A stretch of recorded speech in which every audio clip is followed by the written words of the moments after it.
মমতানগর ৬২ নম্বর বুথের ঘটনা। গতকাল রাতে প্রকৃতির বিপর্যয়ের ফলে দেখো আমাদের কৃষি ফার্মের থেকে এই গাছটা পড়ে এই পোলটা ভেঙে গেছে। এবার এখানটা দেখো পোলটা এখানে ছিল, এই গাছটা কত বড় গাছ দেখো, পড়ে গিয়ে পোলটা ভেঙে গেছে, যার ফলে এখানটার পাশাপাশি বাড়িগুলো বিপর্যস্ত হয়ে পড়েছে এবং অনেক সময় বিদ্যুৎ বিচ্ছিন্ন হয়েছিল, যেটা আমরা অনেকবারই আমরা বিদ্যুৎ দপ্তরকে ফোন করার পরেও তারপরে অনেক পরেই বা তারা এসেছে, কাজ করে দিয়ে গেছে, একটু দেরি হয়েছে, হতেই পারে, সব জায়গায় তো কাজকর্ম থাকে। কিন্তু আমি সবসময় চাইবো যে বিদ্যুৎ দপ্তরকে যেন আমরা ফোন করে যেন সবসময় পাই আর তাদেরকে এই যে সমস্যাগুলো দেখো এখনও পর্যন্ত এখানে একটু পরিস্থিতি হয়ে আছে।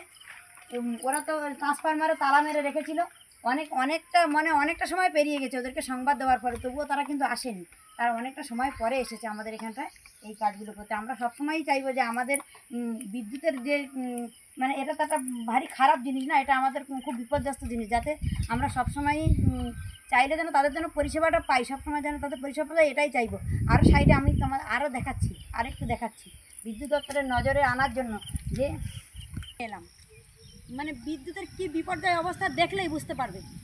এটা হলো মেন রোড, এটা দেখো পাশে ফার্ম, এপাশে কৃষি জমি, এটা মাঝখান থেকে যাচ্ছে মেন রোডের এখানে দেখো তার কীভাবে ঝুলে আছে, কতটা বিপর্যস্তভাবে তার ঝুলে আছে দেখলেই বুঝতে পারবে। দেখে ভালো করে একটু দেখিয়ে দাও যে কীভাবে বিপর্যস্তভাবে তারটা ঝুলে আছে।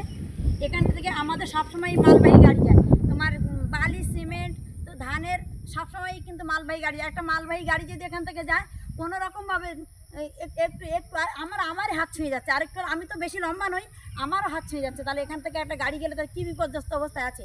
আমি অবশ্যই চাইবো বিদ্যুৎ দপ্তরের কাছে যে আমাদের এই ধরনের কোনো রকম যদি কমপ্লেন যায় তোমরা তাড়াতাড়ি একটু সারানোর চেষ্টা করলে আমরা কৃতজ্ঞ থাকবো তোমাদের কাছে, তোমাদের সবাইয়ের কাছে একটু কৃতজ্ঞ থাকবো। এই ধরনের তোমরা যদি এই ধরনের, আর সাইডে একটা হাইলাইন আছে সেখান থেকে তার একটুখানি জুড়ে আছে, হাইলাইনটা দেখলেই বুঝতে পারবে সেখানেও বিপর্যস্তভাবে আছে।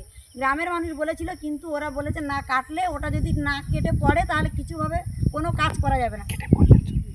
এখানে যদি মাঠে যদি কোনো রকমভাবে ডিসব্যালেন্সভাবে হাই লাইনের তার ছিঁড়ে পড়ে সেটা কি ভালো হবে?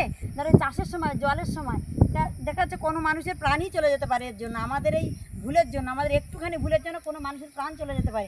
আমিও চাইবো না, আপনাদের দপ্তর থেকে কেউ চাইবে না যে এই ধরনের বিপর্যস্ত হোক, কোনো মানুষের ক্ষতিগ্রস্ত হোক।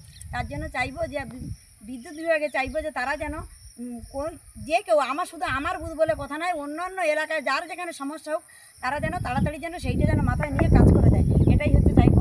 আমার তরফ থেকে এইটুকুই অভিযোগ আছে, আর অভিযোগ যাই বলে না কেন এইটুকুই আছে, তারা যদি করে দেয় আমরা অবশ্যই কৃতজ্ঞ থাকবো তাদের কাছে।